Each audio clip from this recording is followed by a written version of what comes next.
The fairy people are renowned for many wondrous qualities, but none more wondrous than their beauty. One of the most beautiful of all the fairies is said to be the Lunantishee of Celtic fairy lore. Described as bright, shining, and even radiant, this fairy lady is so mesmerizing that to lay eyes on her is to fall instantly in love. Sometimes said to be the female equivalent of the Gankana or love talker, the Lunantishee shares many of that fairy's mysterious, passion-inducing qualities. Like the Gankana, the Lunantishee is said to change form and appear as the ideal beauty to whomever she meets, and then to seduce and romance them until they can think of nothing and no one else. But unlike the Gankana, who appears to be an indiscriminate lover, the Lunantishee has a strong preference for artists of all kinds. Painters, sculptors, musicians, poets, anyone who creates and shows a certain skill may draw the eye of this irresistible fairy seductress. The Lunantishee is invisible to all but those she targets, and to these unlucky few, she is said to appear in their lives suddenly, like a bolt of lightning, and just as beautifully and dangerously. For a brief time, she shakes up the lives of her victims and turns their worlds upside down, leaving them a desperate, lovesick wreck of their former selves. If you are an artist and the Lunantishee targets you, she may act temporarily as a muse in your life, gifting you with ideas and inspiration you never thought possible. She'll encourage your work until you can hardly do anything else but make art and make love to her. You won't eat, you won't sleep.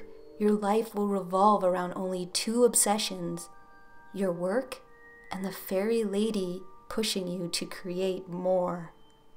Under her spell, you may produce prolific amounts of artwork, even masterpieces, but no one can maintain such an inhuman level of focus and production for long.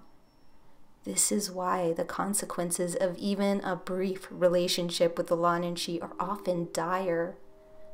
Victims may find themselves weakened, drained of their very essence, aged and withered as if years have been stolen from their lives. For this reason, the Lunantishee has often been compared to a vampire, but one who sucks life rather than blood.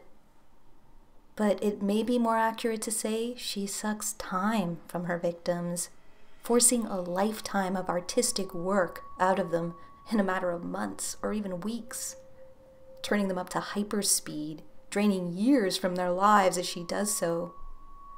It may be that the Lunantishee does this on purpose, that she gains strength or else a perverse pleasure from the years she steals.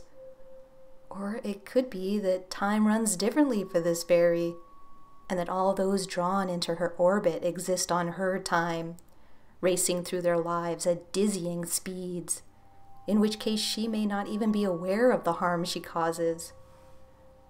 But whether knowingly or not, this fairy lady does cause immense harm to her human lovers.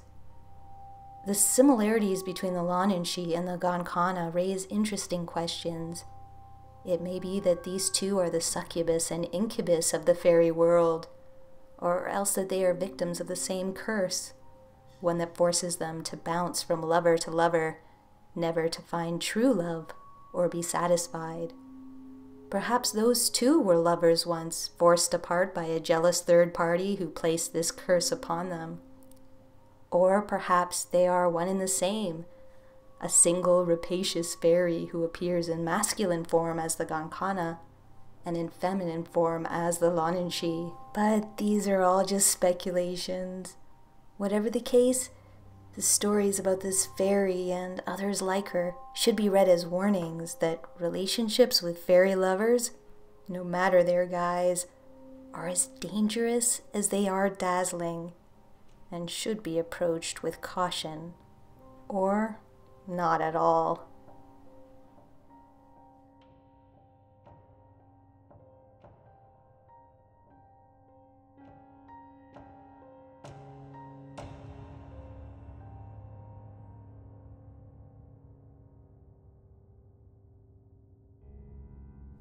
Fairy lore tells us little about the fairy world or how to access it, but there are certain mysterious places where fairy activity is more commonly reported that may exist as doors or portals to this other reality. The forests of the world have long been rumored to hide such secrets beneath their canopies. In Eastern Europe, rumors have swirled of a being that dwells in the deep woods known as the Leshy. The Leshy, or he of the forest, is intimately tied to those dark and tangled places under the trees. Said to be a woodland or nature spirit in Slavic lore, the Leshy is sometimes described as a tall man, as tall and skinny as the trees, with a long beard and hair with grass or foliage stuck in its tangles, or else with a hair and beard made from grass, leaves, or vines. He is said to have bright green eyes, a somewhat pointed head, and to be missing his right ear. He has also been described as satyr-like, with the lower body of a goat, horns, hooves, and a tail. But none of these descriptions are reliable, for the Leshy is a shapeshifter capable of taking on a variety of forms. At times, deep in his native woods, he has been spotted standing as tall as the treetops, all but camouflaged among them, keeping watch over the wood. At other times, he is said to shrink down to the size of a blade of grass, barely visible in the undergrowth. But in whatever guise he appears, he can always be identified by his lack of shadow. The Leshy is a guardian. Some say he guards the forest and all of its inhabitants from human beings who threaten those wild places. But it may be that he guards something else, too. Something that dwells hidden in the forest. A passageway, perhaps? A door? A road or a bridge? One that leads into the fairy world. Whatever he's guarding, the Leshy uses a variety of tricks and techniques to lead humans who wander too close away. Able to perfectly imitate any voice or animal call, the Leshy has been known to draw travelers where he wills by imitating their companions, relatives, or friends, or else to terrify them by imitating a wild animal, a predator on the hunt.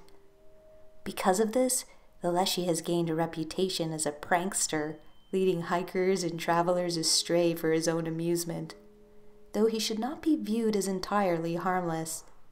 Over the years, there have been numerous cases of people who've gone missing in forests without any explanation. Some of these have been experienced hikers or outdoorsmen who have simply vanished without a trace, never to be seen again. In some cases, where a body was found, none of the telltale signs of injury from a fall or encounter with a wild animal are present, suggesting these unfortunates fell victim to some other mysterious fate. It may be that the Leshy remains harmless as long as he is able to steer bumbling humans away from the precious places he protects with tricks and distractions. But if his tricks fail, he is prepared to resort to violence and perhaps even murder to protect what's his. So, if you find yourself led astray while out in the woods, forced onto a trail you wouldn't ordinarily take, it could be the Leshy, on guard at the threshold to the fairy world, warning you to turn back now or suffer the consequences.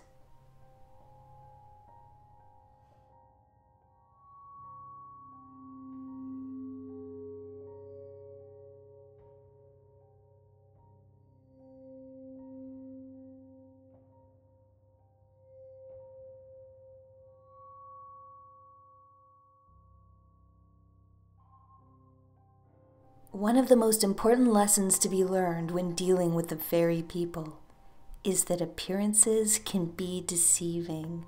What seems on the surface to be good and true and beautiful might actually be evil, false, and dangerous, while what seems to be off-putting, even horrifying, may be harmless or hide a hidden gift. One of the fairies to teach this lesson is the Loathly Lady of Irish, British, and Norse tradition. The Loathly Lady appears at first as a decrepit hag, wizened, hunched, and hideous in every way imaginable. Missing teeth, bad breath, unwashed hair, a foul stench, and a personality that matches. Obnoxious, demanding, rude, with a shrill or gravelly voice and an entitled attitude. The Loathly Lady gives all those who encounter her every reason to turn away and run in the opposite direction. But, as those rare souls who do not turn away soon discover, this lady is not what she seems. In truth, the loathly appearance of the Loathly Lady is a test of character. If you recoil in disgust at the sight of her, if you turn away, or worse, abuse her, you will have failed the test. You will be deemed unworthy and cursed by this fairy bookkeeper. But if you don't turn away, if you treat her with kindness and respect, she'll reveal her true self. Standing tall, the lady's glamour will fall away, and she will become the most beautiful woman you have ever seen, and bless you with her gifts. Good fortune, wealth, health, and long life. Maybe even her hand in marriage if you should wish it. Sometimes before revealing her true self, the Loathly Lady will demand a riddle be answered or a quest be completed, so that the one she has appeared to can further prove their worthiness. Although, as with all the fairies, beware of entering into deals or bargains with this lady, for there are likely uncomfortable strings attached. Loathly ladies almost always appear in forests, sitting on a tree stump or on the side of forest roads, and in the old stories, she usually appears to those with noble blood, kings, queens, heirs to the throne, knights errant, anyone with the heavy weight of responsibility on their shoulders to protect the people and the land.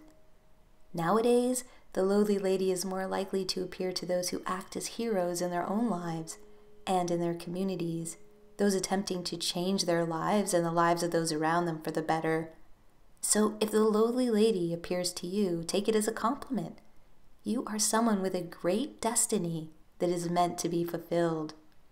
But of course, there is danger in destiny, and the Loathly Lady is as prepared to punish as she is to provide. The question is, are you worthy?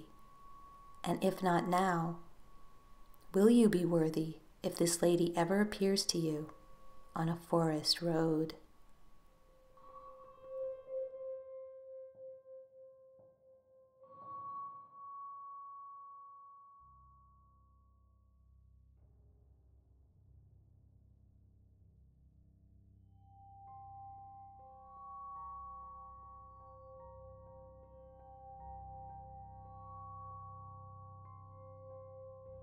Home.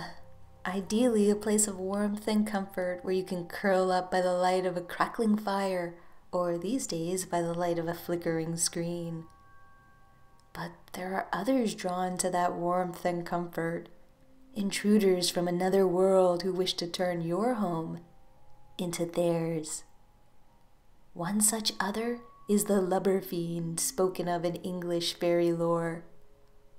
The Lubber Fiend is a vagabond, a wanderer without the attachment to the forests, rivers, and wild places that other fairies show. No, the Lubber Fiend is all about comfort. The comfort of a human home. Maybe your home. When the lights are off and no one's there, or when everyone is asleep, is when the Lubber Fiend creeps inside, perhaps through an open window or a crack in the wall. It slides in, creaking like an old house, and sets up residence. Often described as a giant, monstrously hairy with a long tail, the Lubber Fiend remains undetected by shifting his size and stuffing himself into all sorts of tucked-away places. Whether a shadowy corner, a basement, an attic, a crawl space, or a cupboard, the Lubber Fiend will find a way to make your house his. Setting up a kind of mirror or shadow residence in your home The Lubber Fiend sleeps while you're awake, and wakes while you're asleep. His night, your day. His day, your night. But what does he do in your home while you're sleeping? Well, he lives much as you do. He gets himself a snack, tidies up, relaxes on your favorite chair, and occasionally invites his friends over for a chat. In some ways, having a Lubber Fiend for a housemate can actually be a good thing, for these fairies are notorious clean freaks and will not only clean up after themselves, but occasionally after you.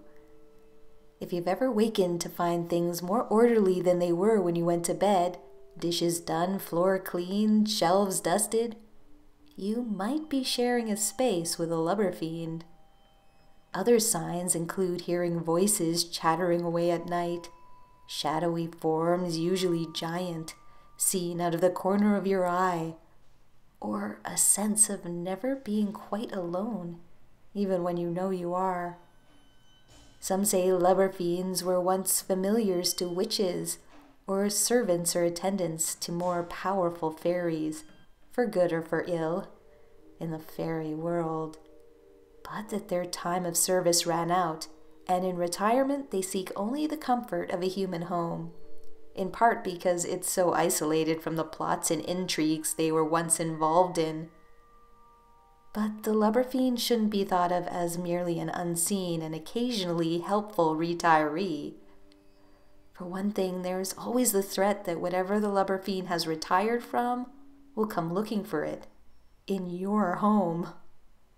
It is also true that, like all the fairies, Lubber Fiends themselves can be as dangerous as they can be kind, especially when crossed. Lubber Fiends are, after all, fiends, diabolical beings, creatures who cause mischief or annoyance. And this they have been known to do, playing pranks, hiding important objects, or stirring conflicts. But this sort of behavior is mostly harmless and can generally be avoided with a few precautions. If you believe a Lubber Fiend has taken up residence in your home, the best thing to do is ignore it, for they are happiest unseen and unacknowledged. If you must acknowledge them, leave out a saucer of milk or cream, which they'll enjoy and take as a peace offering. But do no more than that, for the Lubber Fiend does not want thanks or praise, even when helpful, and will not react well to even the most well-meaning gestures. If you don't have a Lubber Fiend in your home but think you might want one, think again, for the Lubber Fiend chooses and is never chosen, and what you invite into your home might be something other than what you bargained for.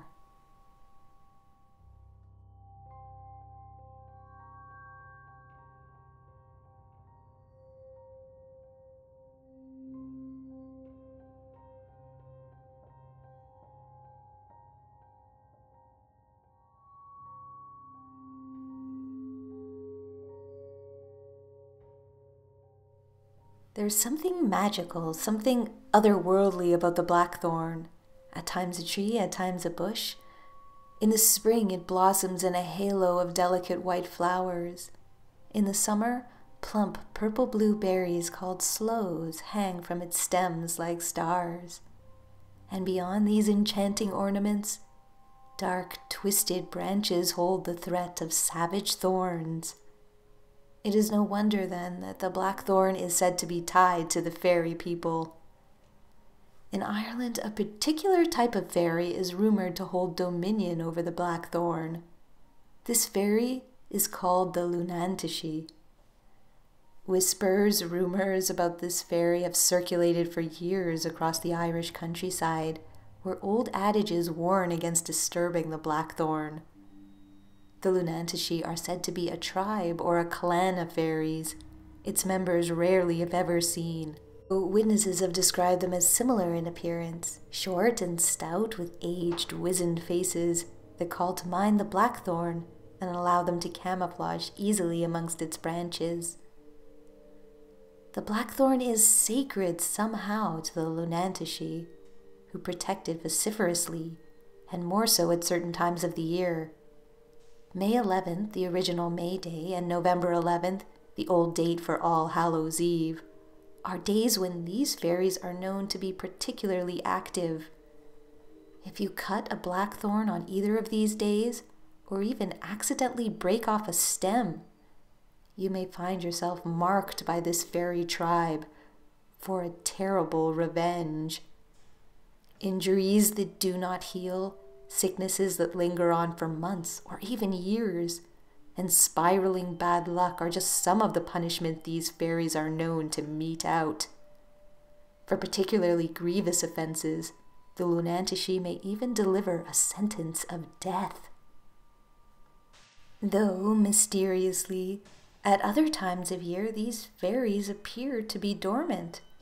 At such times, cutting a blackthorn bush, picking its berries, even cutting one down, may result in no punishment at all. Humans have taken advantage of such times by plucking sloes for jams, chutneys, or even gin, and by using the strong, dark wood of the blackthorn to fashion walking sticks known as shillelaghs, which are said to bring good luck. But why is it that the Lunantishee so jealously guard the blackthorn only at some times of the year and not others? Could it be that these fairies spend most of their time in the fairy world, only to appear in our world on certain sacred days? Or could it be that they are honoring some ancient agreement long forgotten, in which they promise to share the bounty of the blackthorn with human beings, but only if it is left to them on their important days? We may never know. But fortunately for us, the requests the Lunantishee make of us are not unreasonable, even if we don't understand the reasons why. And so it is safest to leave Blackthorn and its fairy protectors in peace whenever they ask.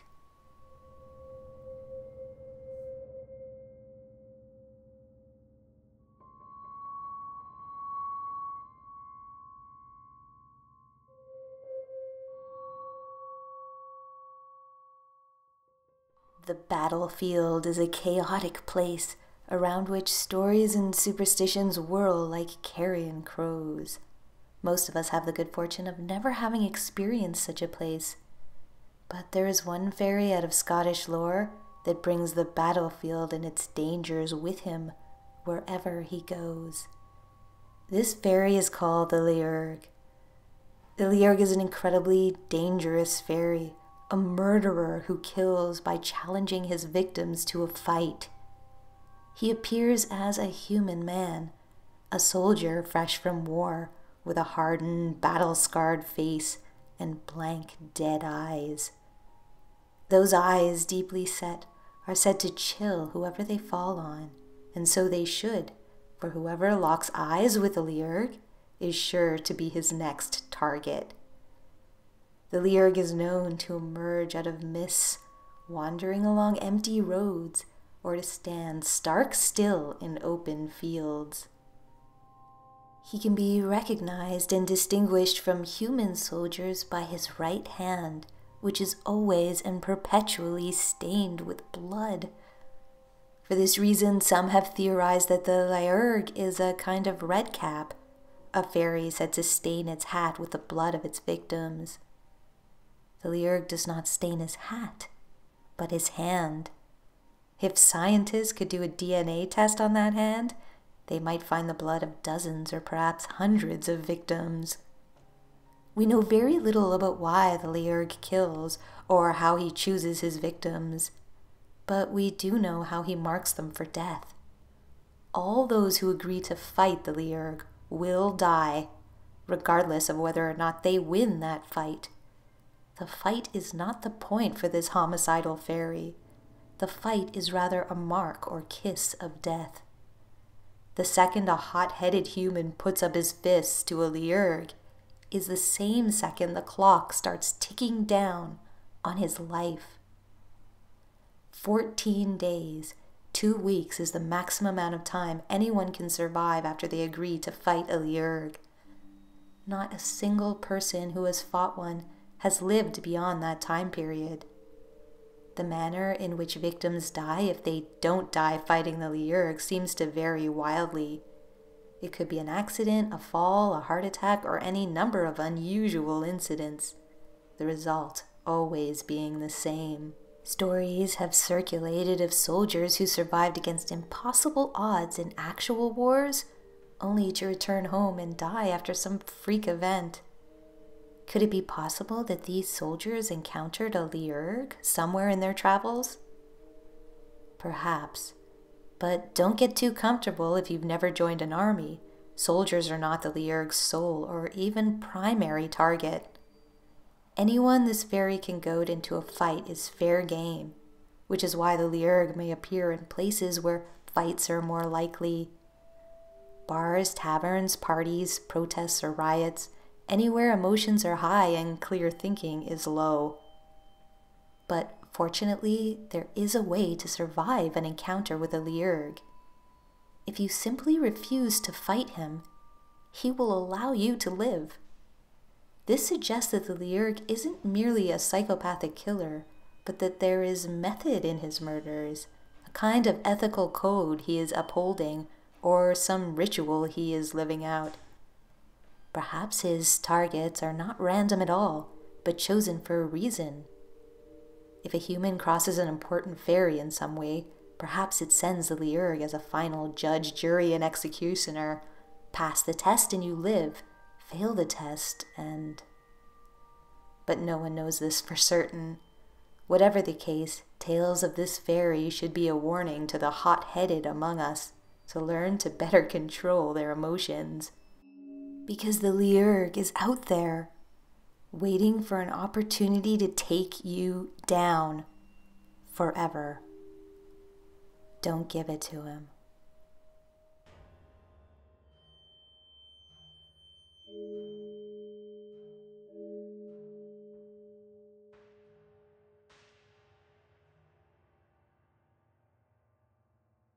Thanks for watching, and as always, extra special thanks goes out to all my supporters on Patreon and all those who join the channel by clicking the join button.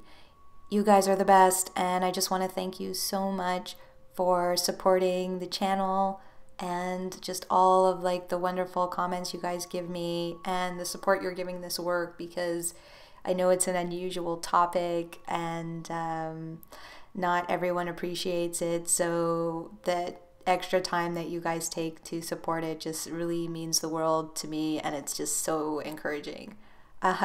So thank you. That was entry L in the Scary Fairy Bestiary, which I plan to continue this year, along with more fairy experiences videos. So if you've had a fairy experience and would like to share it, please send it to my email, which is in the description. Also, if you have a theory as to what kind of fairy you encountered, whether it's some sort of house fairy, water fairy, or something more specific like the Gonkana, it would be really helpful if you put what you think the fairy is, in the subject line of the email, just to help me out a little bit when I'm sorting through some of these emails you guys send me, which are really great. So just put the fairy that you think you encountered in the subject line. Thank you so much, and keep sending them because I'm loving reading them, you guys. Please leave a comment below. What did you think of the video? Do you think you've encountered any of the fairies on the list? Do you have a favorite one, or are there fairies that I left out that you'd like to know more about? Let me know in the comments below. And also, if you have any requests for content that you'd like to see in future videos, let me know that as well. And if you like this video, if you like this content and channel in general, and you would like to support it, please check out my Patreon page. The link is in the description, or click the join button to join the channel. Don't forget to comment, like, share, and subscribe if you're new, and hit the bell to receive notifications of new videos. I'll be answering your questions and comments for the next hour or so, so please participate. I'd like to hear from you. And until next time, this has been a visit from your scary fairy godmother.